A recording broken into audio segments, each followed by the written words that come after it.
यथार्थ मोक्ष पथ।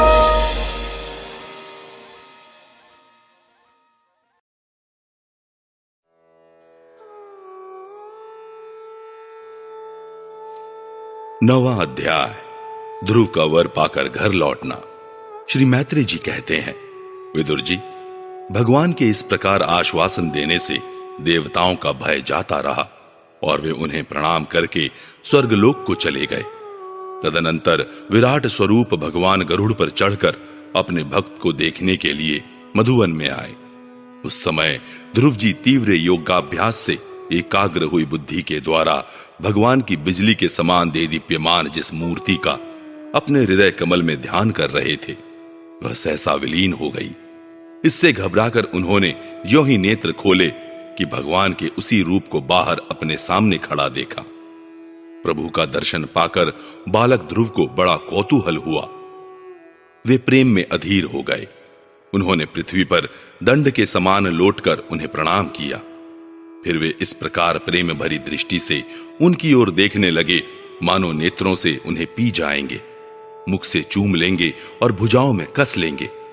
वे हाथ जोड़े प्रभु के सामने खड़े थे और उनकी स्तुति करना चाहते थे, परंतु किस प्रकार करें यह नहीं जानते थे। सर्वांतर्यामी हरि उनके मन की बात जान गए। उन्होंने कृपा पूर्वक अपने वेदमय शंख को उनके गाल से छुआ दिया। ध्रुव जी भविष्य में अविचल पद प्राप्त करने वाले थे। इस समय शंख का स्पर्श होते ही उन्हें वेदमय दिव्य वाणी प्राप्त हो गई और जीव तथा ब्रह्म के स्वरूप का भी निश्चय हो गया। वे अत्यंत भक्ति भाव से धैर्य पूर्वक विश्वविख्यात कीर्तिमान श्री हरि की स्तुति करने लगे। ध्रुव जी ने कहा, प्रभु, आप सर्वशक्ति संपन्न हैं। आप ही मेरे अंतःकरण में प्रवेश कर अपने तेज से मेरी इस सोई हुई वाणी को सजीव करते हैं तथा हाथ, पैर, कान और त्वचा आदि अन्यान्य इंद्रियों एवं प्राणों को भी चेतनता देते हैं। मैं आप अंतर्यामी भगवान को प्रणाम करता हूं। भगवान, आप एक ही हैं, परंतु अपनी अनंत गुणमयी माया शक्ति से इस महदादि संपूर्ण प्रपंच को रचकर अंतर्यामी रूप से उसमें प्रवेश कर जाते हैं और फिर इसके इंद्रियादि असत गुणों में उनके अधिष्ठात्री देवताओं के रूप में स्थित होकर अनेक रूप भासते हैं। ठीक वैसे ही जैसे तरह तरह की लकड़ियों में प्रकट हुई आग अपनी उपाधियों के अनुसार भिन्न भिन्न रूपों में भासती है। नाथ, सृष्टि के आरंभ में ब्रह्मा जी ने भी आपकी शरण लेकर आपके दिए हुए ज्ञान प्रभाव से ही इस जगत को सोकर उठे हुए पुरुष के समान देखा था। दीन बंधो, उन्हीं आपके चरण तल का मुक्त पुरुष भी आश्रय लेते हैं। कोई भी कृतज्ञ पुरुष उन्हें कैसे भूल सकता है। प्रभु, इन शवतुल्य शरीरों के द्वारा भोगा जाने वाला इंद्रिय और विषयों के संसर्ग से उत्पन्न सुख तो मनुष्यों को नरक में भी मिल सकता है। जो लोग इस विषय सुख के लिए लालायित रहते हैं और जो जन्म मरण के बंधन से छुड़ा देने वाले कल्पतरु स्वरूप आपकी उपासना भगवत प्राप्ति के सिवा किसी अन्य उद्देश्य से करते हैं, उनकी बुद्धि अवश्य ही आपकी माया के द्वारा ठगी गई है। नाथ, आपके चरण कमलों का ध्यान करने से और आपके भक्तों के पवित्र चरित्र सुनने से प्राणियों को जो आनंद प्राप्त होता है, वह निजानंद स्वरूप ब्रह्म में भी नहीं मिल सकता। फिर जिन्हें काल की तलवार काटे डालती है, उन स्वर्गीय विमानों से गिरने वाले पुरुषों को तो वह सुख मिल ही कैसे सकता है। अनंत परमात्मन, मुझे तो आप उन विशुद्ध हृदय महात्मा भक्तों का संग दीजिए जिनका आप में अविच्छिन्न भक्ति भाव है। उनके संग में मैं आपके गुणों और लीलाओं की कथा सुधा को पी पी कर उन्मत्त हो जाऊंगा और सहज ही इस अनेक प्रकार के दुखों से पूर्ण भयंकर संसार सागर के उस पार पहुंच जाऊंगा। कमलनाभ प्रभु, जिनका चित्त आपके चरण कमल की सुगंध में लुभाया हुआ है, उन महानुभावों का जो लोग संग करते हैं, वे अपने इस अत्यंत प्रिय शरीर और इसके संबंधी पुत्र, मित्र, गृह और स्त्री आदि की सुधि भी नहीं करते।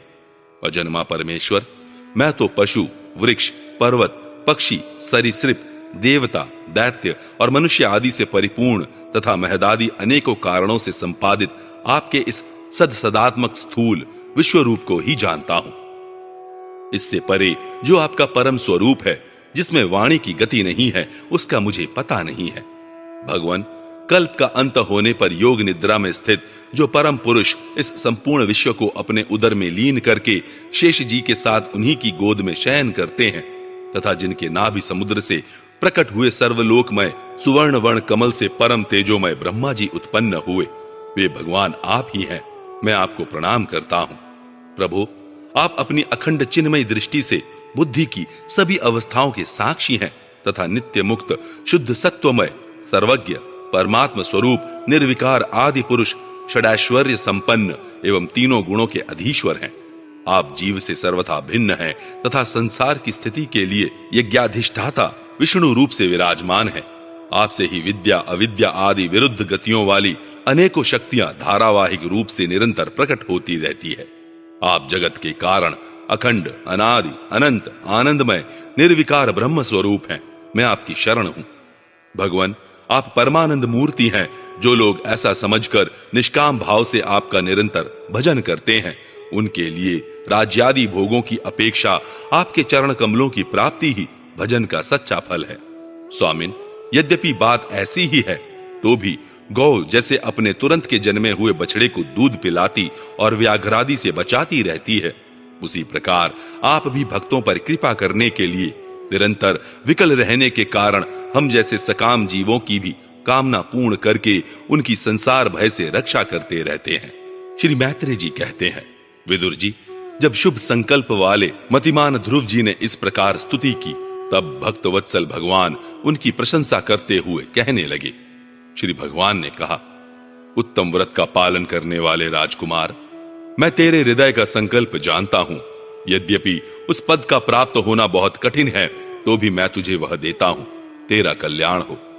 भद्र, जिस तेजोमय अविनाशी लोक को आज तक किसी ने प्राप्त नहीं किया, जिसके चारों ओर ग्रह नक्षत्र और तारागण रूप ज्योतिष चक्र उसी प्रकार चक्कर काटता रहता है जिस प्रकार मेढ़ी के चारों ओर दंवरी के बैल घूमते रहते हैं, अवान्तर कल्प पर्यंत रहने वाले अन्य लोकों का नाश हो जाने पर भी जो स्थिर रहता है, तथा तारागण के सहित धर्म, अग्नि, कश्यप और शुक्र आदि नक्षत्र एवं सप्त ऋषिगण जिसकी प्रदक्षिणा किया करते हैं, वह ध्रुव लोक मैं तुझे देता हूं।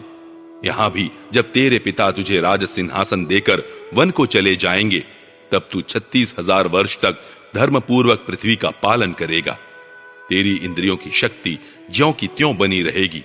आगे चलकर किसी समय तेरा भाई उत्तम शिकार खेलता हुआ मारा जाएगा। तब उसकी माता सुरुचि पुत्र प्रेम में पागल होकर उसे वन में खोजती हुई दावानल में प्रवेश कर जाएगी। यज्ञ मेरी प्रिय मूर्ति है। तू अनेकों बड़ी बड़ी दक्षिणाओं वाले यज्ञों के द्वारा मेरा यजन करेगा तथा यहां उत्तम उत्तम भोग भोग कर अंत में मेरा ही स्मरण करेगा। इससे तू अंत में संपूर्ण लोकों के वंदनीय और सप्त ऋषियों से भी ऊपर मेरे निज धाम को जाएगा, जहां पहुंच जाने पर फिर संसार में लौटकर नहीं आना होता है। श्री मैत्रेय जी कहते हैं, बालक ध्रुव से इस प्रकार पूजित हो और उसे अपना पद प्रदान कर भगवान श्री गरुड़ ध्वज उसके देखते देखते अपने लोक को चले गए। प्रभु की चरण सेवा से संकल्पित वस्तु प्राप्त हो जाने के कारण यद्यपि ध्रुव जी का संकल्प तो निवृत्त हो गया, किंतु उनका चित्त विशेष प्रसन्न नहीं हुआ। फिर वे अपने नगर को लौट गए। विदुर जी ने पूछा, ब्राह्मण, मायापति श्री हरि का परम पद तो अत्यंत दुर्लभ है और मिलता भी उनके चरण कमलों की उपासना से ही है। ध्रुव जी भी सारा सार का पूर्ण विवेक रखते थे, फिर एक ही जन्म में उस परम पद को पा लेने पर भी उन्होंने अपने को अकृतार्थ क्यों समझा?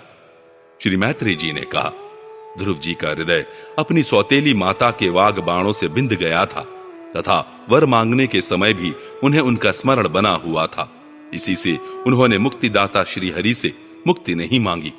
अब जब भगवत दर्शन से वह मनोमालिन्य दूर हो गया तो उन्हें अपनी इस भूल के लिए पश्चाताप हुआ। ध्रुव जी मन ही मन कहने लगे, अहो, सनकादि ऊर्ध्वरेता सिद्ध भी जिन्हें समाधि द्वारा अनेकों जन्मों में प्राप्त कर पाते हैं, उन भगवत चरणों की छाया को मैंने 6 महीने में ही पा लिया, किंतु चित्त में दूसरी वासना रहने के कारण मैं फिर उनसे दूर हो गया। अहो, मुझ मंद भाग्य की मूर्खता तो देखो। मैंने संसार पाश को काटने वाले प्रभु के पाद पद्मों में पहुंचकर भी उनसे नाशवान वस्तु की ही याचना की। देवताओं को स्वर्ग भोग के पश्चात फिर नीचे गिरना होता है, इसलिए वे मेरी भगवत प्राप्ति रूप उच्च स्थिति को सहन नहीं कर सके। अतः उन्होंने ही मेरी बुद्धि को नष्ट कर दिया। तभी तो मुझ दुष्ट ने नारद जी की यथार्थ बात भी स्वीकार नहीं की। यद्यपि संसार में आत्मा के सिवा दूसरा कोई भी नहीं है, तथापि सोया हुआ मनुष्य जैसे स्वप्न में अपने ही कल्पना किए हुए व्याघ्रादि से डरता है, उसी प्रकार मैंने भी भगवान की माया से मोहित होकर भाई को ही शत्रु मान लिया और व्यर्थ ही द्वेष रूप हार्दिक रोग से जलने लगा। जिन्हें प्रसन्न करना अत्यंत कठिन है, उन्हीं विश्वात्मा श्री हरि को तपस्या द्वारा प्रसन्न करके मैंने जो कुछ मांगा है वह सब व्यर्थ है। ठीक उसी तरह जैसे गतायु पुरुष के लिए चिकित्सा व्यर्थ होती है। ओह, मैं बड़ा भाग्यहीन हूं। संसार बंधन का नाश करने वाले प्रभु से मैंने संसार ही मांगा। मैं बड़ा ही पुण्यहीन हूं। जिस प्रकार कोई कंगला किसी चक्रवर्ती सम्राट को प्रसन्न करके उससे तुष सहित चावलों की कनी मांगे, उसी प्रकार मैंने भी आत्मानंद प्रदान करने वाले श्री हरि से मूर्खतावश व्यर्थ का अभिमान बढ़ाने वाले उच्च पदादि ही मांगे हैं। श्री मैत्रेय जी कहते हैं, तात, तुम्हारी तरह जो लोग श्री मुकुंद पादारविंद मकरंद के ही मधुकर हैं, जो निरंतर प्रभु की चरण रज का ही सेवन करते हैं और जिनका मन अपने आप आई हुई सभी परिस्थितियों में संतुष्ट रहता है, वे भगवान से उनकी सेवा के सिवा अपने लिए और कोई भी पदार्थ नहीं मांगते। इधर जब राजा उत्तानपाद ने सुना कि उनका पुत्र ध्रुव घर लौट रहा है, तो उन्हें इस बात पर वैसे ही विश्वास नहीं हुआ जैसे कोई किसी के यमलोक से लौटने की बात पर विश्वास न करे। उन्होंने यह सोचा कि मुझ अभागे का ऐसा भाग्य कहां, परंतु फिर उन्हें देवर्षि नारद की बात याद आ गई। इससे उनका इस बात में विश्वास हुआ और वे आनंद के वेग से अधीर हो उठे। उन्होंने अत्यंत प्रसन्न होकर यह समाचार लाने वाले को एक बहुमूल्य हार दिया। राजा उत्तानपाद ने पुत्र का मुख देखने के लिए उत्सुक होकर बहुत से ब्राह्मण, कुल के बड़े बूढ़े, मंत्री और बंधुजनों को साथ लिया तथा एक बढ़िया घोड़ों वाले सुवर्ण जटित रथ पर सवार होकर वे झटपट नगर के बाहर आए। उनके आगे आगे वेद ध्वनि होती जाती थी तथा शंख, दुंदुभी एवं वंशी आदि अनेकों मांगलिक बाजे बजते जाते थे। उनकी दोनों रानियां सुनीति और सुरुचि भी सुवर्णमय आभूषणों से विभूषित हो राजकुमार उत्तम के साथ पालकियों पर चढ़कर चल रही थी। ध्रुव जी उपवन के पास आ पहुंचे। उन्हें देखते ही महाराज उत्तानपाद तुरंत रथ से उतर पड़े। पुत्र को देखने के लिए वे बहुत दिनों से उत्कंठित हो रहे थे। उन्होंने झटपट आगे बढ़कर प्रेमातुर हो लंबी लंबी सांसें लेते हुए ध्रुव को भुजाओं में भर लिया। अब ये पहले के ध्रुव नहीं थे। प्रभु के परम पुनीत पाद पद्मों का स्पर्श होने से इनके समस्त पाप बंधन कट गए थे। राजा उत्तानपाद की एक बहुत बड़ी कामना पूर्ण हो गई। उन्होंने बार बार पुत्र का सिर सूंघा और आनंद तथा प्रेम के कारण निकलने वाले ठंडे ठंडे आंसुओं से उन्हें नहला दिया। तदनंतर सज्जनों में अग्रगण्य ध्रुव जी ने पिता के चरणों में प्रणाम किया और उनसे आशीर्वाद पाकर कुशल प्रश्नादि से सम्मानित हो दोनों माताओं को प्रणाम किया। छोटी माता सुरुचि ने अपने चरणों पर झुके हुए बालक ध्रुव को उठाकर हृदय से लगा लिया और अश्रु गदगद वाणी से चिरंजीवी रहो ऐसा आशीर्वाद दिया। जिस प्रकार जल स्वयं ही नीचे की ओर बहने लगता है, उसी प्रकार मैत्री आदि गुणों के कारण जिस पर श्री भगवान प्रसन्न हो जाते हैं, उसके आगे सभी जीव झुक जाते हैं। इधर उत्तम और ध्रुव दोनों ही प्रेम से विह्वल होकर मिले। एक दूसरे के अंगों का स्पर्श पाकर उन दोनों के ही शरीर में रोमांच हो आया तथा नेत्रों से बार बार आंसुओं की धारा बहने लगी। ध्रुव की माता सुनीति अपने प्राणों से भी प्यारे पुत्र को गले लगाकर सारा संताप भूल गई। उसके सुकुमार अंगों के स्पर्श से उसे बड़ा ही आनंद प्राप्त हुआ। वीरवर विदुर जी, वीर माता सुनीति के स्तन उसके नेत्रों से झरते हुए मंगलमय आनंदाश्रुओं से भीग गए और उनसे बार बार दूध बहने लगा। उस समय पूर्ववासी लोग उनकी प्रशंसा करते हुए कहने लगे, महारानी जी, आपका लाल बहुत दिनों से खोया हुआ था, सौभाग्यवश अब वह लौट आया। यह हम सबका दुख दूर करने वाला है, बहुत दिनों तक भूमंडल की रक्षा करेगा। आपने अवश्य ही शरणागत भयभंजन श्री हरि की उपासना की है। उनका निरंतर ध्यान करने वाले धीर पुरुष परम दुर्जय मृत्यु को भी जीत लेते हैं। विदुर जी, इस प्रकार जब सभी लोग ध्रुव के प्रति अपना लाड़ प्यार प्रकट कर रहे थे, उसी समय उन्हें भाई उत्तम के सहित हथिनी पर चढ़ाकर महाराज उत्तानपाद ने बड़े हर्ष के साथ राजधानी में प्रवेश किया। उस समय सभी लोग उनके भाग्य की बड़ाई कर रहे थे।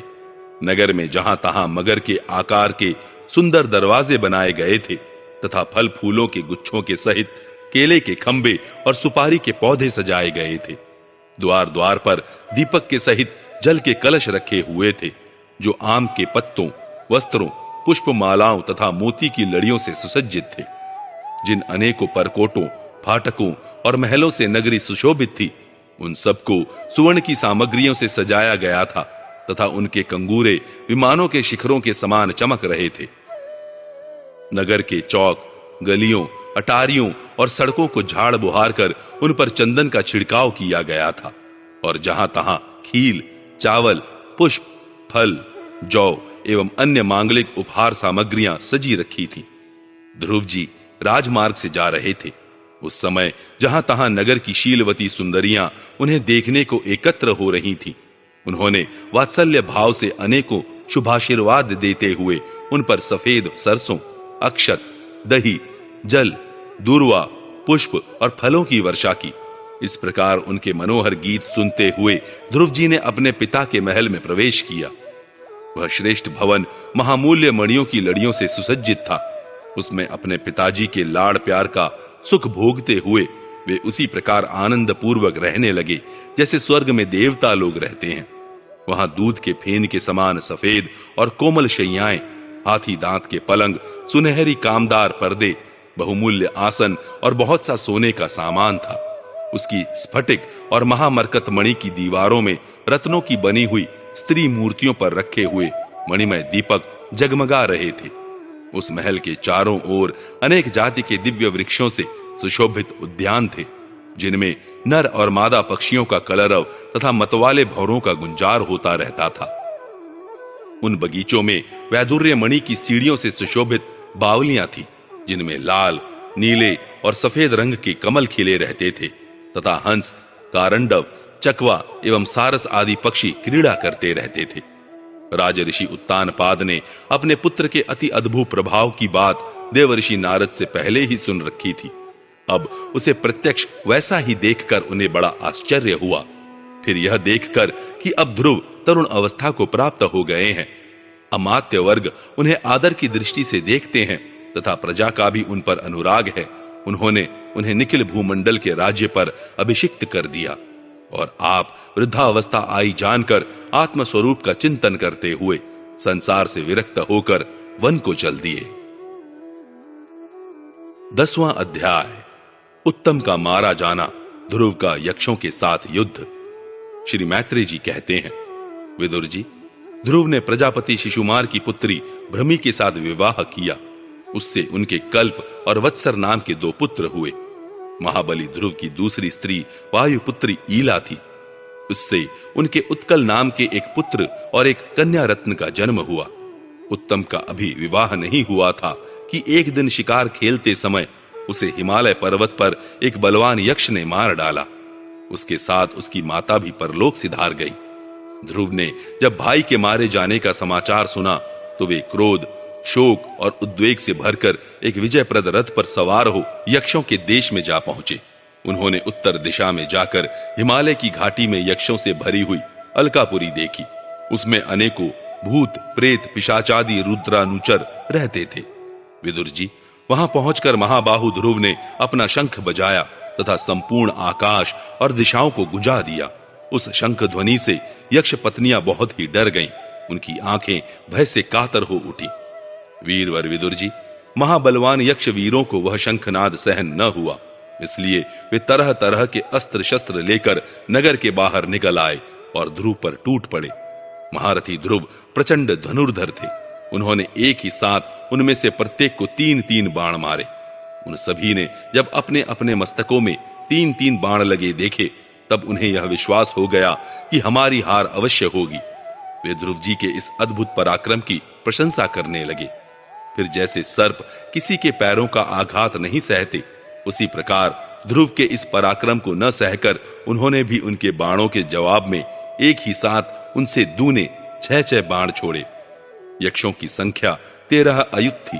उन्होंने ध्रुव जी का बदला लेने के लिए अत्यंत कुपित होकर रथ और सारथी के सहित उन पर परिघ, खड़ग, प्रास, त्रिशूल, फरसा, शक्ति, रिष्टि, भुषुंडी तथा चित्र विचित्र पंखदार बाणों की वर्षा की। इस भीषण शस्त्र वर्षा से ध्रुव जी बिल्कुल ढक गए। तब लोगों को उनका दिखना वैसे ही बंद हो गया जैसे भारी वर्षा से पर्वत का। उस समय जो सिद्धगण आकाश में स्थित होकर यह दृश्य देख रहे थे, वे सब हाय हाय करके कहने लगे, आज यक्ष सेना रूप समुद्र में डूबकर यह मानव सूर्य अस्त हो गया। यक्ष लोग अपनी विजय की घोषणा करते हुए युद्ध क्षेत्र में सिंह की तरह गरजने लगे। इसी बीच में ध्रुव जी का रथ एकाएक वैसे ही प्रकट हो गया जैसे कोहरे में से सूर्य भगवान निकल आते हैं। ध्रुव जी ने अपने दिव्य धनुष की टंकार करके शत्रुओं के दिल दहला दिए और फिर प्रचंड बाणों की वर्षा करके उनके अस्त्र शस्त्रों को इस प्रकार छिन्न भिन्न कर दिया जैसे आंधी बादलों को तितर बितर कर देती है। उनके धनुष से छूटे हुए तीखे तीर यक्ष राक्षसों के कवचों को भेद कर इस प्रकार उनके शरीरों में घुस गए जैसे इंद्र के छोड़े हुए वज्र पर्वतों में प्रवेश कर गए थे। विदुर जी, महाराज ध्रुव के बाणों से कटे हुए यक्षों के सुंदर कुंडल मंडित मस्तकों से, सुनहरी ताल वृक्ष के समान जांघों से, वलय विभूषित बाहुओं से, हार, भुजबंद, मुकुट और बहुमूल्य पगड़ियों से पटी हुई वह वीरों के मन को लुभाने वाली समर भूमि बड़ी शोभा पा रही थी। जो यक्ष किसी प्रकार जीवित बचे, वे क्षत्रिय प्रवर ध्रुव जी के बाणों से प्राय अंग अंग छिन्न भिन्न हो जाने के कारण युद्ध क्रीड़ा में सिंह से परास्त हुए गजराज के समान मैदान छोड़कर भाग गए। नरश्रेष्ठ ध्रुव जी ने देखा कि उस विस्तृत रणभूमि में अब एक भी शत्रु अस्त्र शस्त्र लिए उनके सामने नहीं है, तो उनकी इच्छा अलकापुरी देखने की हुई, किंतु वे पुरी के भीतर नहीं गए। ये मायावी क्या करना चाहते हैं, इस बात का मनुष्य को पता नहीं लग सकता। सारथी से इस प्रकार कहकर वे उस विचित्र रथ में बैठे रहे तथा शत्रु के नवीन आक्रमण की आशंका से सावधान हो गए। इतने में ही उन्हें समुद्र की गर्जना के समान आंधी का भीषण शब्द सुनाई दिया तथा दिशाओं में उठती हुई धूल भी दिखाई दी। एक क्षण में ही सारा आकाश मेघमाला से घिर गया। सब ओर भयंकर गड़गड़ाहट के साथ बिजली चमकने लगी।